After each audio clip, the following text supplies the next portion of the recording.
July the 16th, 1945, Alamogordo, New Mexico. The atomic age is born. This is the story of one forgotten child of the early optimistic days of atomic power. How, before the space race of the 1960s, America and Russia poured billions into another technological contest: the building of a giant nuclear-powered aircraft. A plane so fantastic it could stay aloft for months at a time. Free of earthbound and vulnerable bases, it was the ultimate doomsday machine.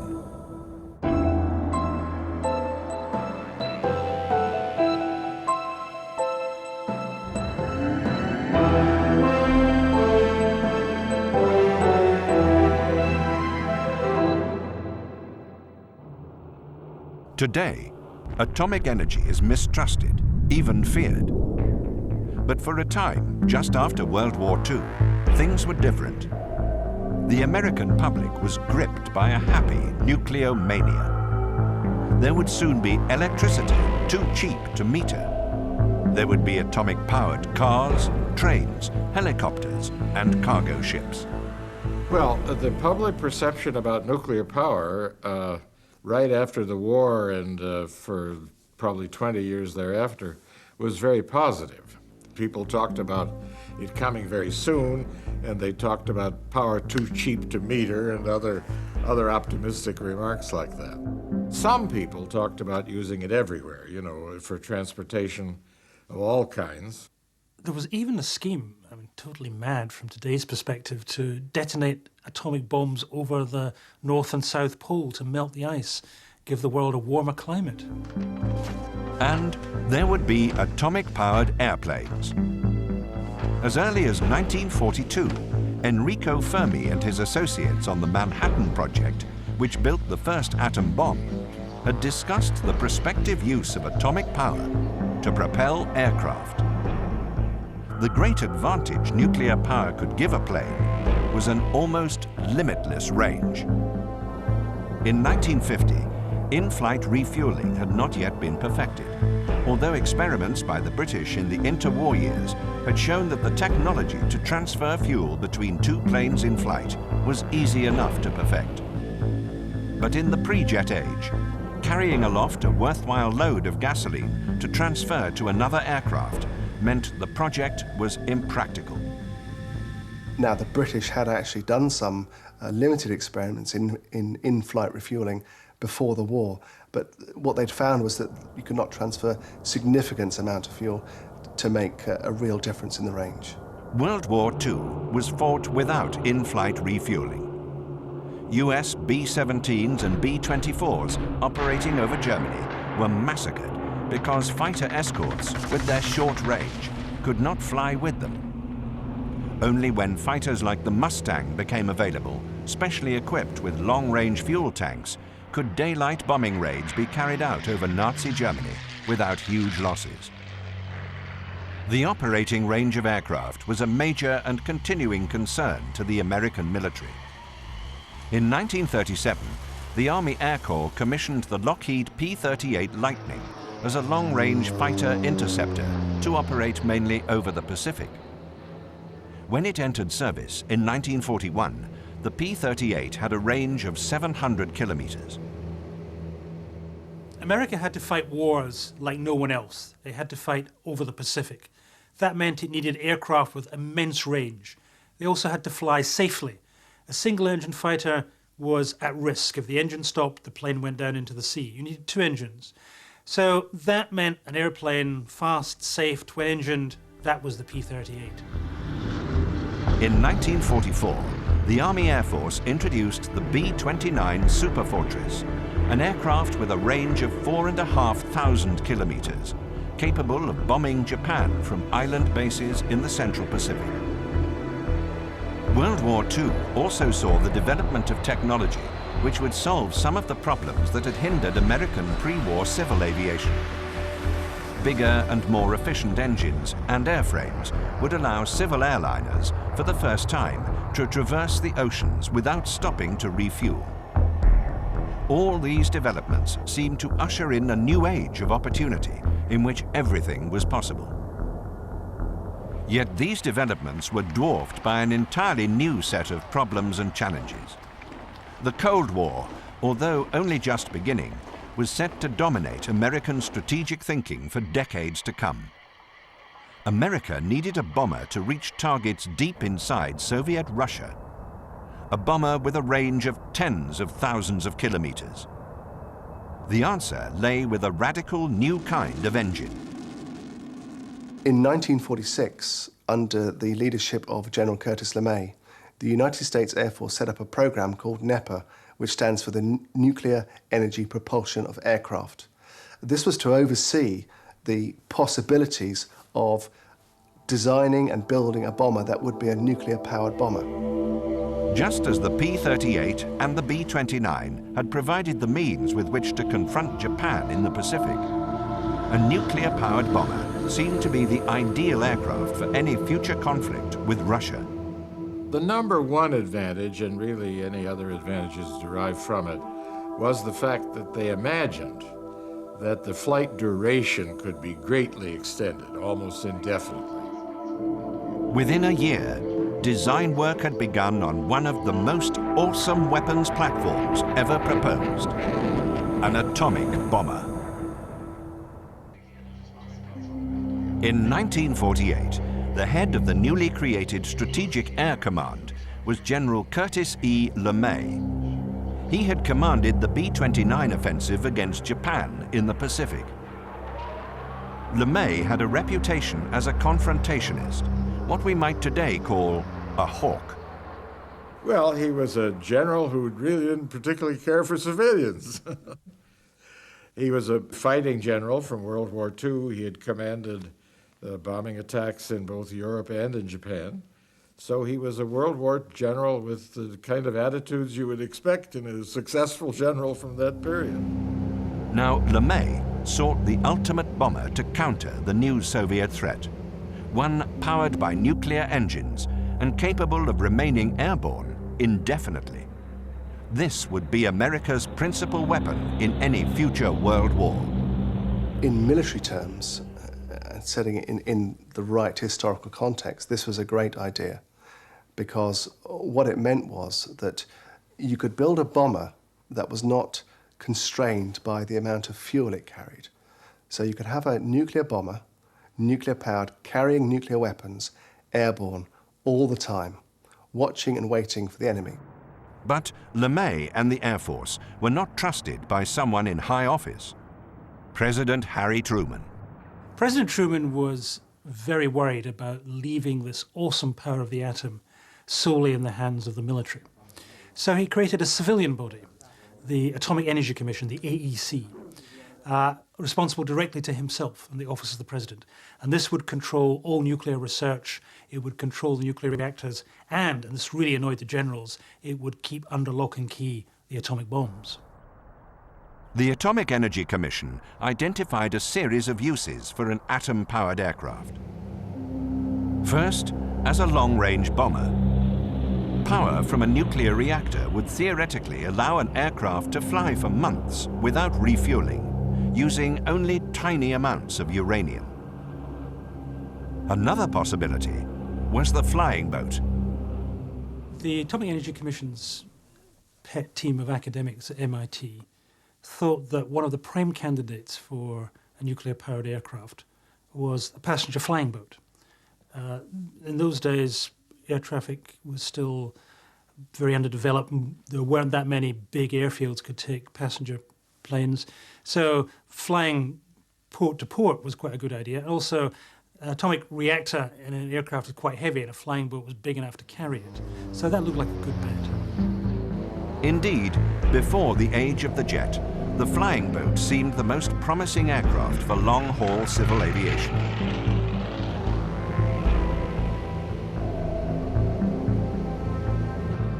The design also allowed for more passengers to be carried in a greater degree of comfort.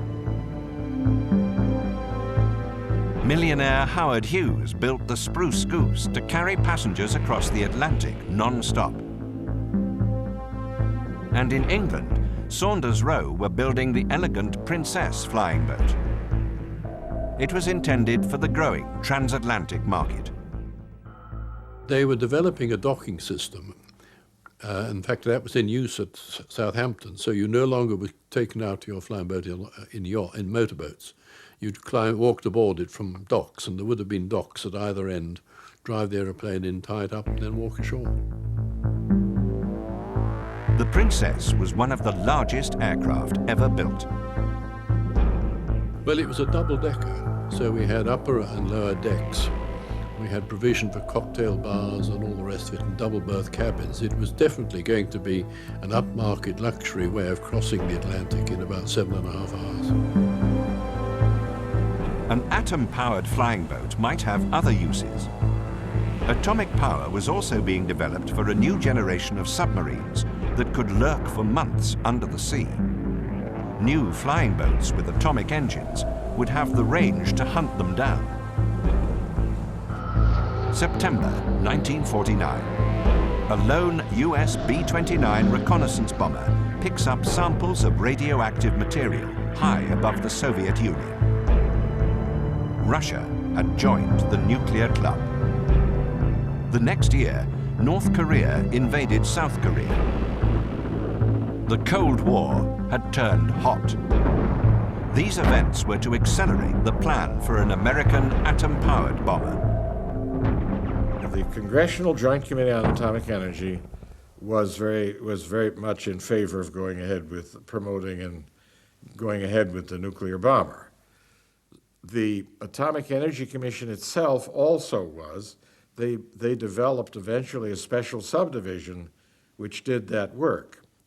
And within the Department of Defense, the Department of the Air Force, there were a lot of great hopes for the nuclear airplane.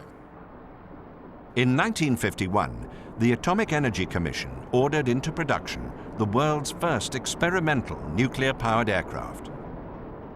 The designated aim, as stated in 1951, was to produce 2 flying test beds, so 2 flying nuclear-powered aircraft by 1957. And the program started with a series of testing the shielding requirements for the crew. The major issue was how to protect the pilot and crew from the effects of radiation coming from the reactor. One solution that was seriously canvassed was only using older crew to fly the aircraft. The theory being that they would be irradiated to some degree anyway, but if they were beyond child-rearing age, then it wouldn't matter so much. You had to use all these tricks, like base it on uninhabited islands and things like that. Use old men for the pilots so that the effect of radiation on the gene, on the sperm would not get into children. They were going to have pilots, they called them the NEPA man. To gain experience in dealing with radiation shielding, it was decided to build a flying reactor before the atomic engines were ready. Well, they were talking about special aircraft because nobody knew how much it was going to weigh, but it looked like it was going to weigh an awful lot. So the US Air Force turned to its biggest aircraft, the mighty Convair B-36 bomber. The B-36 was the largest American bomber ever built. It had a wingspan of 70 meters and a range of 13,000 kilometers. At first, the B-36 was powered by 6 conventional propeller engines, but later versions saw the addition of 4 jet engines for greater speed and load carrying, giving rise to the phrase 6 turning, 4 burning. Aircrew called it the aluminium overcoat. The B-36 for the first time gave the American Air Force the capacity of what we now call global reach, global power. That is, that you can reach anywhere in the world with a bomber and influence events there through bombing them. In 1953, an ordinary B-36 bomber was selected as a test bed for the atomic bomber program. It was modified to carry a small reactor in the aft bomb bay. The reactor was not connected to the engines. A new nose section housed a 12-ton lead and rubber shielded compartment for the crew of 5, pilot, co-pilot, flight engineer, and 2 nuclear engineers. There were also water jackets in the fuselage and behind the crew compartment to absorb radiation from the reactor. After conversion, the aircraft was redesignated the NB-36, the N standing for nuclear. What they did was they took an actual working nuclear reactor and they put it in the aft bomb bay and they flew with it. And the point being, could you protect the crew from the radiation from a working reactor? The whole essence of this experiment was simply to test whether you could fly a nuclear reactor in an aircraft and not kill the crew through radiation while doing it. If you couldn't solve that problem, then it didn't matter whether you could make the engines work. No one would fly it. The first flight of the NB-36 with its atomic reactor was on September the 17th, 1955. The pilots christened their aircraft the Crusader. The tests proved that the radiation could be contained, provided there was heavy shielding. Atomic-powered flight was a step closer. But now, another problem had to be resolved. It was all very well flying with a reactor, but what happened if you crashed? Because of this danger, the Air Force took very special precautions. Flying beside the NB-36 on every mission was an Air Force transport plane carrying a platoon of Marines. The plan was that if ever the NB-36 crashed, the Marines in the accompanying aircraft would instantly parachute out, seal off the crash site from prying eyes, and obviously to protect any nosy civilians. That could have been quite dangerous, and the Marines being the Marines, they nicknamed this unit the Glow-in-the-Dark Brigade. Between 1955 and 1957, the NB-36 made 47 successful flights. The problem now was to get an actual working aircraft into the air. And the division of labour was that the Air Force would provide the airframe and the Atomic Energy Commission would provide the working engine. The planned propulsion system would weigh 80 tons. The whole nuclear engine unit, including the reactor, was to be built as a single module and removable for refueling and repair. The challenge now was to get an atom-powered engine to work in flight. An ordinary jet engine works by sucking in air through an intake and compressing it. This means that more of the oxygen required to burn the fuel is squeezed into the combustion chamber. The aviation fuel then burns with the oxygen, causing continuous rapid heating of the air. This heated air expands rapidly, creating thrust to propel the aircraft forward. A jet engine can attain great speed. However, there is a drawback. A fast jet engine is fuel hungry, yet the aircraft can carry only so much aviation fuel. That is why modern military jets are so dependent on in-flight refueling. But an atomic motor would solve this problem. The fuel-oxygen combustion process is replaced with the heat from the reactor, which lasts for months or years at a time. The theory of an atomic engine is very simple. In fact, it's simpler than a jet engine. You simply take the air and you put it into the reactor, which suddenly heats it up. It's not even a chemical reaction. The air just expands, pops out the other end, and pushes the plane forward. The theory was simple, but the engineering was not. The scientists at the Atomic Energy Commission came up with 2 competing ways to build an atomic jet engine. There were 2 main approaches to nuclear aircraft propulsion. One of them involved reactors that simply had longitudinal holes, and the air came in one end cold, passed through fine holes inside the reactor, became very strongly heated, and produced thrust coming out the other end. Well, the advantage of direct power is that it's simpler. There are almost no moving parts. The air goes into the reactor, passes through a lot of little holes through the reactor, comes out hot. So in principle, it's simpler. But this so-called direct cycle engine proved to have a major drawback. The downside to the direct cycle method is that it's very easy for the air passing through the reactor core to become irradiated, either directly if the shielding is weak, or if in the course of time with the heat and dynamic pressures the shielding begins to break down and the irradiated materials begin to flow out of the reactor core, in which case you are spewing dirty material out the back of the aircraft. That led the Atomic Energy Commission scientists to propose a second kind of atomic motor, called the indirect cycle. The other approach was to have a reactor separate from the propulsion system, but on the airplane, of course, which would produce lots of energy, heat. Then that energy would be transferred from the reactor to a propulsion unit, a jet-like propulsion unit, through the use of hot liquid metals. The indirect cycle has the advantage that you avoid passing the air through the reactor. Therefore, you're going to avoid the problem of any irradiated materials exiting the plane. So what you have to do is to have some medium between the air and the hot reactor, some other substance that will pass from the hot reactor, taking heat, and transfer it to the air. But that means a lot of plumbing, and it's very heavy, and that's difficult for an aircraft. There were now two competing atomic motors, the simple but more dangerous direct system, and the safer but complex and heavier indirect system. In the race to build the first atomic engine, the General Electric company opted for the direct cycle, the simpler, though potentially dirty system. The Pratt Whitney company opted for the indirect cycle, safer but more complex to engineer.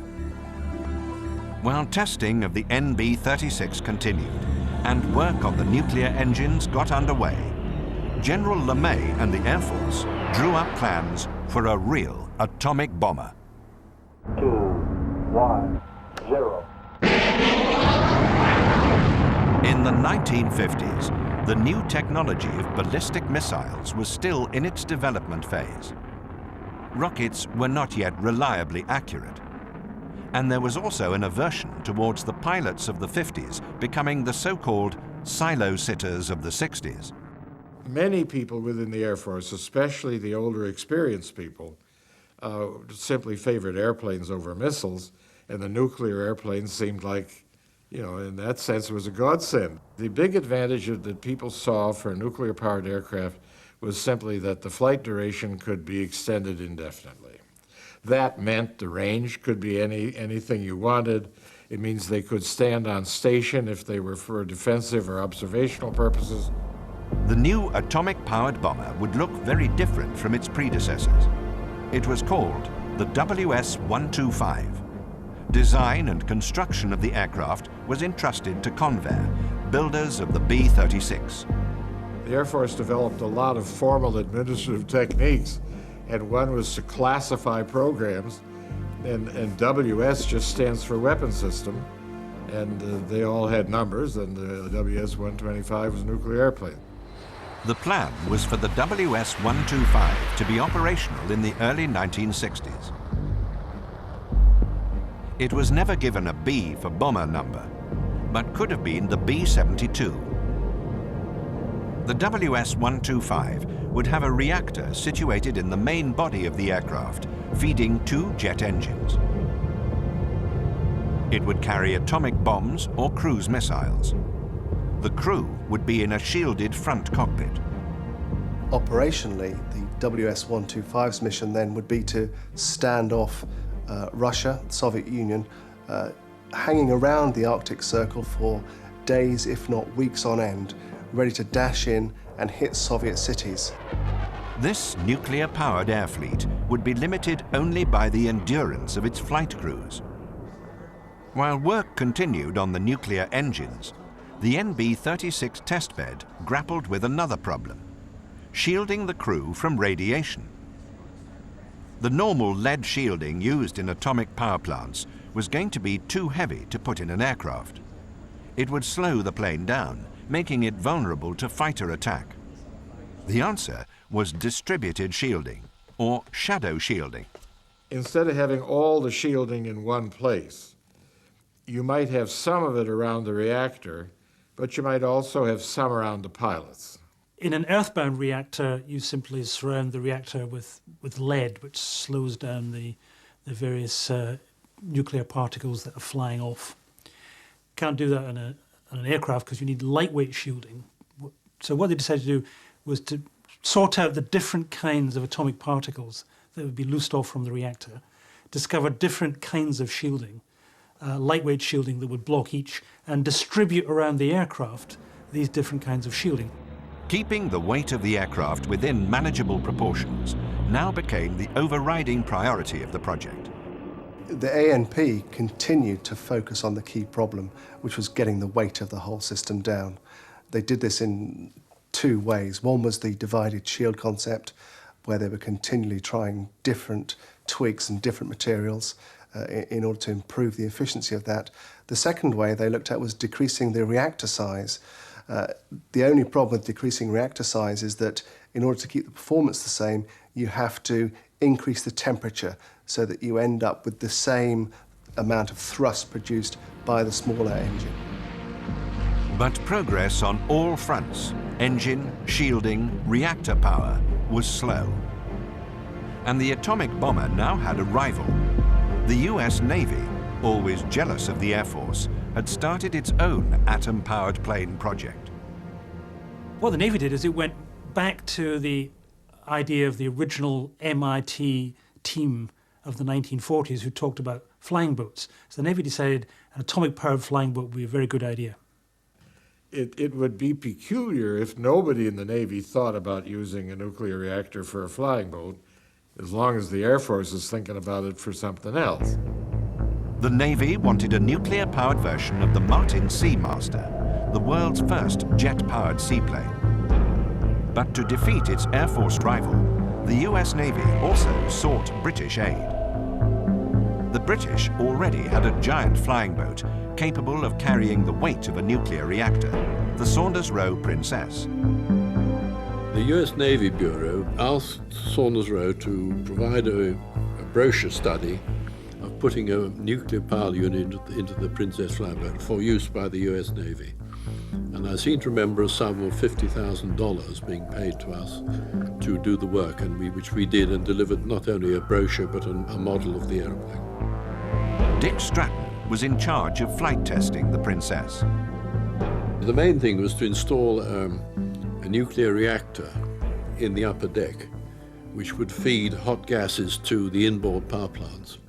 And the aircraft would take off on turbine fuel, and when it was up and away, they would then switch off the turbines and go over to the nuclear-powered turbines on the big inboard engines. And of course, it would stay up for as long as you wanted it to stay up. But the US Navy quickly abandoned nuclear-powered flying boats in favor of another nuclear-powered weapons system, the atomic submarine. The great advantage of the nuclear-powered sub was that you could use the heavy lead shielding in the submarine. Weight was not a problem, and therefore you could also carry a much bigger reactor, and you could shield the crews of the nuclear submarine so it, like the proposed nuclear bomber, could sit undetected underwater off the coast of the United States even to fire its missiles, or off the coast of Russia to fire shorter range missiles, or indeed almost anywhere in the world to provide that independent and safe nuclear deterrent. The two projects, the Air Force's atom-powered plane and the Navy's atomic subs, were now deadly rivals. One of the inspirations the Air Force had for building a nuclear airplane was that the Navy had a nuclear submarine, and they weren't about to be left out in this high-tech propulsion area. But the reality was that the atomic bomber program was in crisis. In 1956, there was some good news and some bad news for the atomic-powered project. General Electric Company at last managed to get a nuclear-powered jet engine prototype working. But the bad side was that the thrust produced was nowhere near enough to lift the whole system off the ground. The Air Force and General Electric now sought more money for the atomic bomber program. But they were to run up against an unexpected obstacle. President Dwight D. Eisenhower. President Eisenhower, as a military man, was very suspicious of the military-industrial complex, and always suspected that these kind of companies were pushing projects too far and too fast just in order to gain big contracts.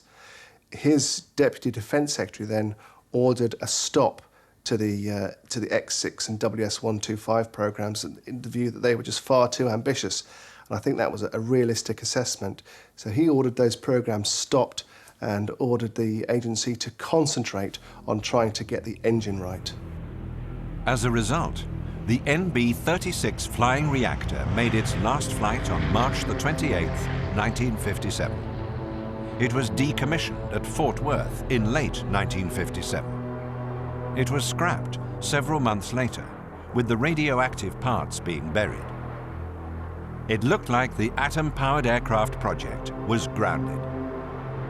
But then, on December the 1st, 1958, Aviation Week magazine, America's most authoritative defense journal, splashed an amazing story. The Soviet Union had flown an atomic-powered bomber. They had a picture of it. It was just an artist's conception, but it was a nuclear-propelled airplane.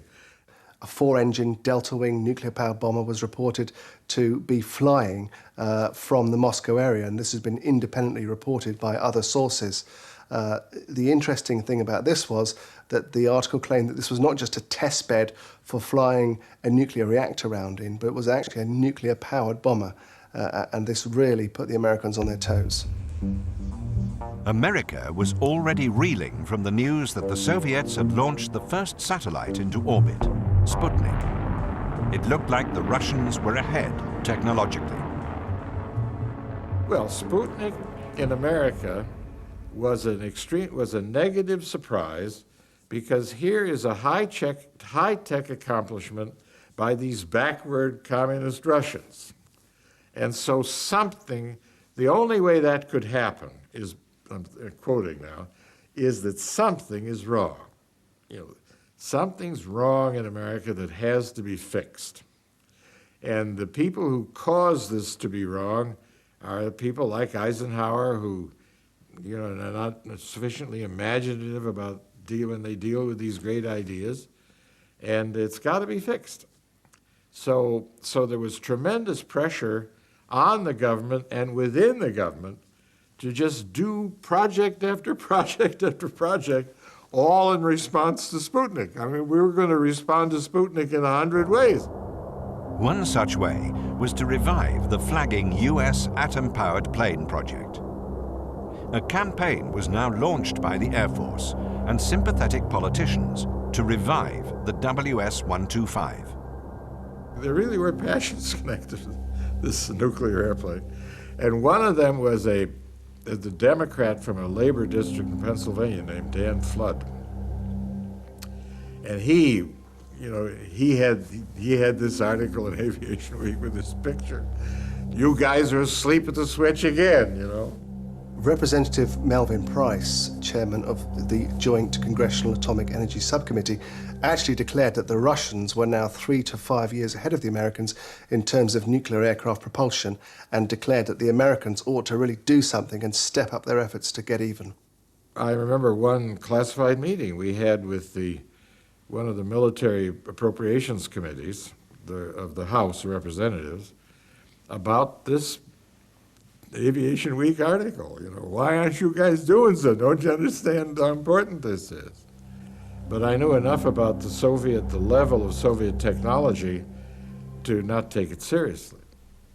I mean, I knew how hard it was to do. And I didn't think they could, I didn't think we could do it, and I certainly didn't think they could. In fact, Russia had been working in secret on a range of nuclear-powered aircraft for many years. There was one really wild project they had in the early 50s for a flying boat that weighed 1,000 tons. But the real emphasis of the Soviet military was to keep pace with the Americans and build their own version of a nuclear-powered bomber. The Soviets already had a long-range strategic bomber. In the West, it was known under its NATO code name, the Bear. But the Bear was too slow to penetrate America's new missile and fighter defenses. Now it appeared Russia was developing a nuclear-powered alternative. It was called the M50. Its NATO codename was Bounder. But how could the Soviets have overtaken America in nuclear-powered planes? The Soviet researchers into nuclear-powered aircraft paralleled the American ones. They had the same problems to confront. The weight of the reactor, the shielding, and they came up with much the same kind of solutions. The Russians went down the distributed shielding route as well. Curiously, the Soviet figures for the weight and size of the reactor they wanted to fly with is very similar to what the Americans came up with, about 80 tons. News of the Soviet atom plane success, allied to the successful launch of Sputnik, now changed US policy. The AEC, the Defense Department, or several Defense Department officials, and the Air Force then threw their weight behind an effort to get the program back up to the prestige level and the amount of input that it had before, and tried to urge the president to back it so that the Americans could have a plane flying by the early 60s. President Eisenhower now increased the budget for America's atom plane project. But Eisenhower remained suspicious. He put the accelerated program under management he could trust. By that time, I had already developed very substantial doubts about its practicality. The goal is a reasonable goal. I mean, an airplane with an indefinite flight time. But the practicality, and I could summarize it in 3 different areas, all of which are closely related. One is that airplanes are subject to crashing. The idea of flying around with a reactor, which sadly might crash anywhere, is just not something which could be made acceptable. The second point is that especially on the direct drive, or the direct reactor, direct heat, it was inevitable that it would constantly be spewing radioactivity out the tail. And the other one was the pilots. I mean, the question of shielding the pilots was a serious one. Herb York was a good scientist who knew that they hadn't cracked the 4 major problems. They still hadn't built an engine that was powerful enough to get the whole shooting match off the ground. They still hadn't solved the major shielding problems. The direct cycle engine was still too dirty to be considered, and the indirect cycle, the technology was simply too immature. Backed by Eisenhower, York imposed new goals on the project. He cancelled further development of the airframe as being premature.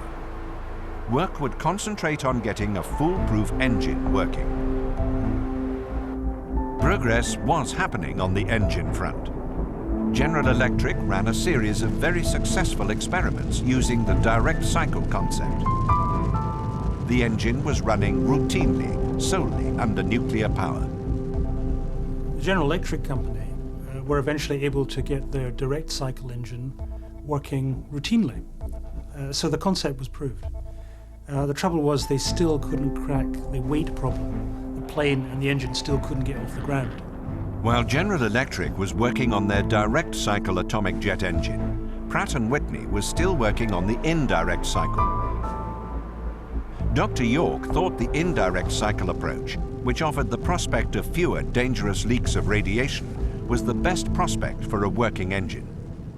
However, even with all this renewed vigour in terms of engine research, even by 1959, real progress had been very slow, and a working prototype was not even in sight. In 1960, the political picture changed again. John F. Kennedy was elected President of the United States, beating Eisenhower's Vice President Richard Nixon. Kennedy had accused the Republican Eisenhower administration of allowing the Soviet Union to overtake America in technology and military strength. Was Kennedy going to restart the WS-125 project? During the presidential election campaign, Kennedy blamed Eisenhower for allowing America to fall behind Russia in military terms. He blamed Eisenhower for what he called the missile gap, that Russia had more ballistic missiles than America, and also for the bomber gap. But on taking office, Kennedy would discover Eisenhower's last secret. In the closing months of his presidency, Eisenhower had come into classified intelligence about the true state of Soviet military preparations. The new U-2 spy plane and the first space-based reconnaissance satellites had revealed the actual state of Soviet bomber and missile forces. When Kennedy arrived in the White House, he was in for a major shock. There was no bomber gap. Indeed, it seemed that the Russians had hardly any bombers operational at all. There was no missile gap, and worse still, it appeared they didn't have an atom-powered plane. It seemed that there never had been an atom-powered plane. The entire Aviation Week story about the Soviets flying a nuclear-powered plane had been a hoax. There never was a nuclear-powered aircraft. There was a bounder. They built one single aircraft, the M50 bounder, but it was powered by ordinary jet engines, and it wasn't a very efficient aircraft. This knowledge now doomed the American atomic bomber project and any prospects of a revival of the WS-125. All that remained when he became president was research and development on the indirect drive, the liquid metal drive, and even that we're no longer talking about an airplane. So when Kennedy became president, the program was 95% gone. The atomic bomber was finally cancelled in March 1961, only a month after Kennedy entered the White House. The surprising thing is that just at the moment Kennedy was cancelling the A&P program, they were beginning to make breakthroughs in reactor materials that would lead eventually to lightweight reactors, particularly that could be used in spaceflight. Today, if you were trying to build a nuclear powered engine for an aircraft, you could probably do so given the technology we now have. The atom-powered plane had been overtaken by events. The US Navy's nuclear-powered Polaris submarines were becoming operational. And America now had reliable and accurate long-range ballistic missiles. The manned bomber, no matter how powered, had become vulnerable to the anti-aircraft missile. America's flirtation with atom-powered flight was over. But the story of the nuclear-powered bomber had one last secret to give up. The very biggest of all. In the early 1990s, it was revealed that the Soviet Union had flown an atomic-powered aircraft as early as 1961. Everyone was dumbstruck after the fall of the Iron Curtain to discover that, after all, the Russians had flown a nuclear-powered aircraft. They flew it 40 times. But this was in the 1960s, and they did it by simply not shielding the crew. Khrushchev was so concerned by what he perceived to be American progress in building an atomic-powered bomber that he demanded one of his own. And the truth of the matter was that the Russians were playing catch-up.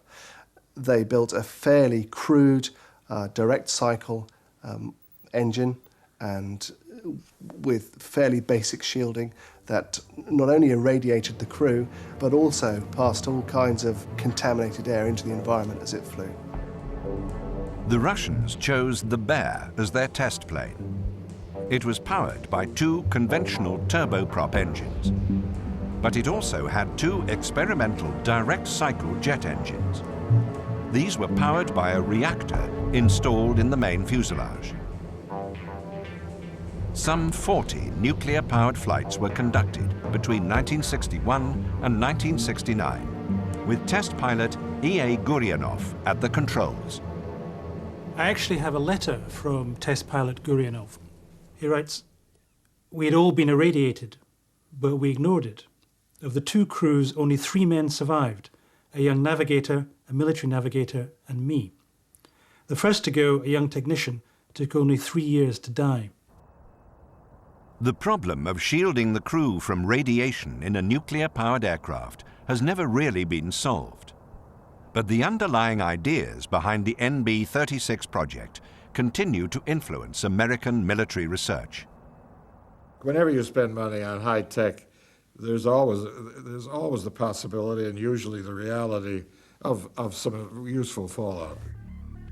In April 1961, the month after Kennedy cancelled the manned nuclear-powered bomber program, a contract was awarded to the Chance Vought Aircraft Company to build an atom-powered cruise missile.